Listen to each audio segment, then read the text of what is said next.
Gather round, children, no longer have to wait. There'll be fun and adventure all at story time with Cait. A world of imagination is there for you to take. All you gotta do is listen. It's story time with Cait. It's story time with Cait. Hey boys and girls, welcome to another episode of Storytime with Cait. That's me. Today I will be reading Does Money Grow on Trees? You may remember this past summer I went out to a farm and I did tons of cool stuff. I remember I was on a tractor, there were goats, all that. It was great.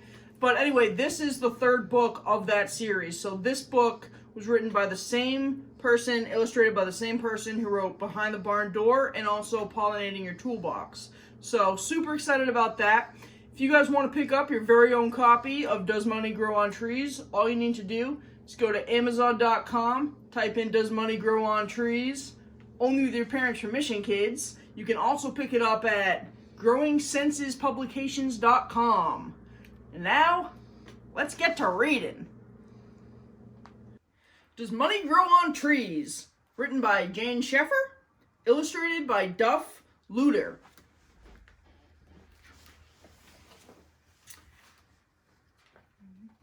The apples that grow on the outside of the tree ripen first, so we'll pick those today.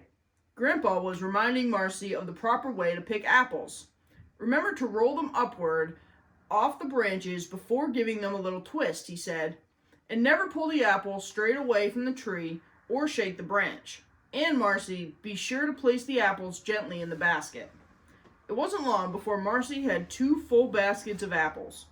Grandpa put his phone in his pocket. Marcy, your mother has a surprise for you. She wants you to head home now. Okay, but first I want some apples to take home.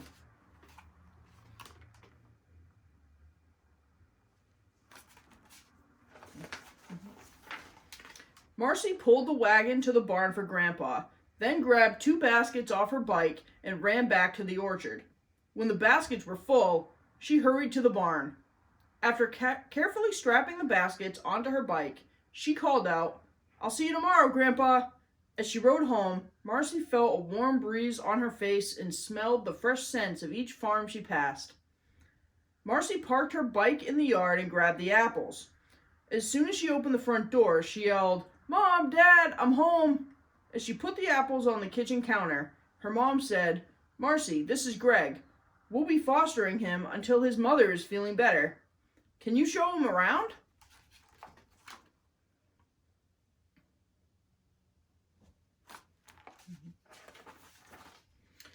Marcy grabbed 2 apples, handed one to Greg, and they headed outside. "I've never lived in the country," said Greg. "Do you have animals in your barn?" "Chickens," Marcy replied. As they entered the barn, Greg's eyes lit up. "Wow, chickens," he whispered. "I collect the eggs every morning, clean them, and then put them in cartons. The chickens need to be fed 2 times a day, and the pen needs to be kept clean too. Do you want to help me take care of them?" Greg looked at Marcy with a big smile and nodded.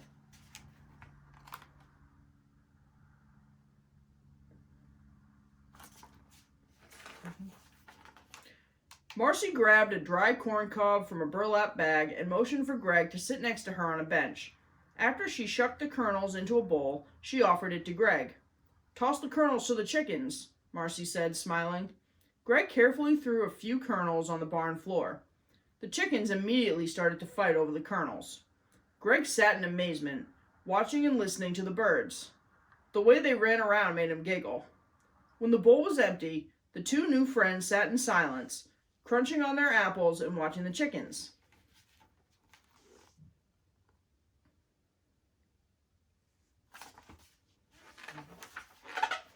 "What do you want to be when you grow up, Marcy?" "I want to be a teacher." "Really?" Greg was curious. "What do you want to teach?" "My grandpa told me a lot of stories about farming. He said there are many different kinds of farms, small, large, fruit, vegetable, animal, and many more.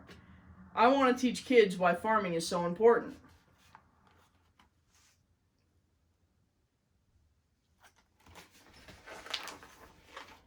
Greg laughed. So, you want to be a farm teacher?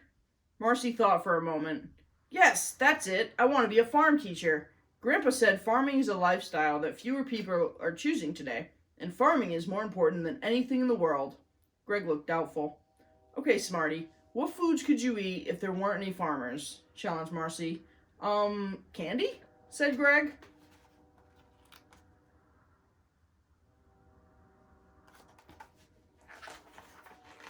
Nope, most candy is made with sugar, which comes from plants, like corn, sugarcane, and beets. If farmers didn't grow and harvest those crops, there'd be no sugar, Marcy explained. What about ice cream? Asked Greg.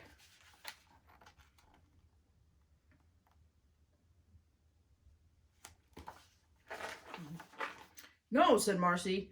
Ice cream is made from milk, which comes from cows. Farmers have to milk cows twice a day, every day, and then the milk is usually trucked to a processing plant.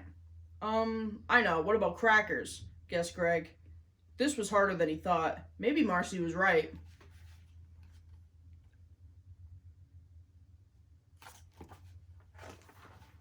Nope, wrong again. Crackers are made from grains, like wheat and rye. Farmers plant seeds, grow the grain in large fields, and once the grain is harvested, it can be used for many foods, like crackers, bread, and pasta. Wow, Marcy. I never thought about how important farming is, said Greg. Do you have to go to college to become a farmer? No, you don't have to go to college, especially if you were raised on a farm. Most farmers learn by doing. They get experience by working on a farm and asking a lot of questions. But there are people who go to college to learn about farm management and agriculture.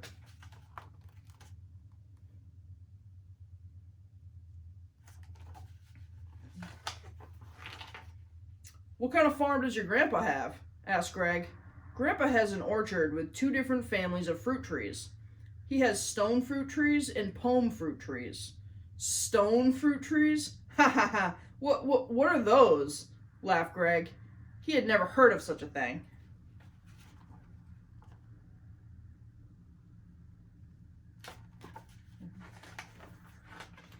Marcy sighed.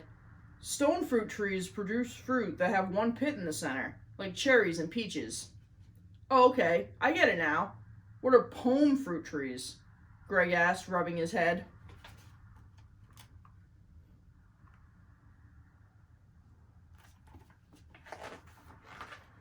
Marcy felt proud to share her knowledge of farming. Pome fruit trees produce fruit that have many small seeds inside, like apples and pears.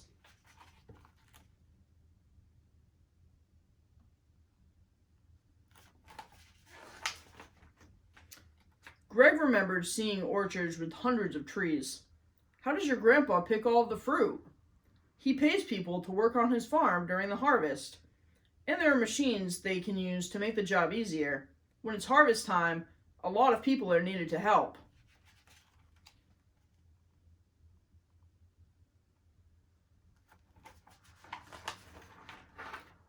Grandpa said farming is rewarding. A person who works hard will be blessed by having enough food to sell and to have on their table. What you're telling me is that if we didn't have farmers, we wouldn't have food, said Greg. Yes, that's why I want to teach kids about farming. I want them to know farming is fun, even if it is hard work. I want kids to know there are many places farmers can sell their crops, like processing plants, grocery stores, and at farmers markets.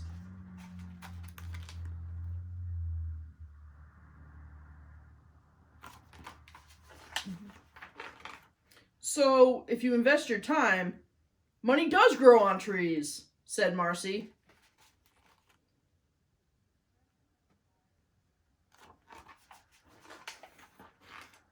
It's just like these chickens, Marcy explained. We take care of them, feed them, and then they lay eggs. What we do with the eggs is our choice. Grandma told me to be careful when I place the eggs in the basket. If I put too many eggs in the one basket, they might break. So, never put all of your eggs in one basket, Marcy added. What do you do with the eggs you collect, Marcy?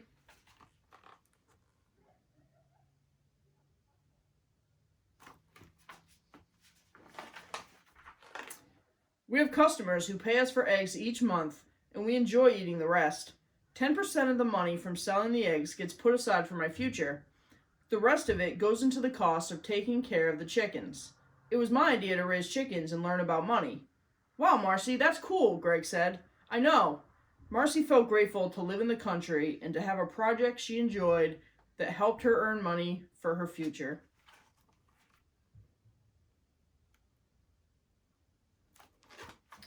The end. Well, that was farmtastic. If you guys haven't seen it already, make sure that you go back and watch the episode that I shot at Hungry Moon Farm this past summer, where I met Dave the farmer. I learned all about farming. I met the chickens, I met the goats, I did the egg in the basket, and I rode a tractor. It was great. And now it's review time with Cait. That's me. This book also won a Books for Better Living, Living Now book award. How cool is that? Excellent. I love how she incorporated both the educational aspect and the entertainment value. I thought there was a great blend there. I know personally, I learned a lot. I had no idea what a palm tree was, a stone tree. I read this stuff. I was like, she's making this stuff up. But no, I looked it up and it is accurate. I didn't really get into this while I was reading it, but throughout the book there are little questions about farming. I don't know if any of you kids have your own experience with farming. Maybe you live on a farm, maybe you visited a farm. But if you read this with your parents or your friends, you can ask each other questions about farming. At the very end, there are a couple of activities and projects that seem really cool. We have an eggshell project. Seems super fun. You can also start a money tree. And speaking of money tree, dun, dun, dun, dun, look what I have. Ta-da! Yes, I have my very own money tree. So to answer the question, does money grow on trees? Yes. Yes, it does. Make sure that you comment below if you want to win your very own copy of Does Money Grow on Trees. I'll select a comment, and then on my next episode, I'll announce the winner. Speaking of next episode, my next book is going to be Happy Birthday, Jane, A Wish and a Prayer by Amy Morton. Definitely don't want to miss that. Thanks so much for watching Storytime with Cait. That's me.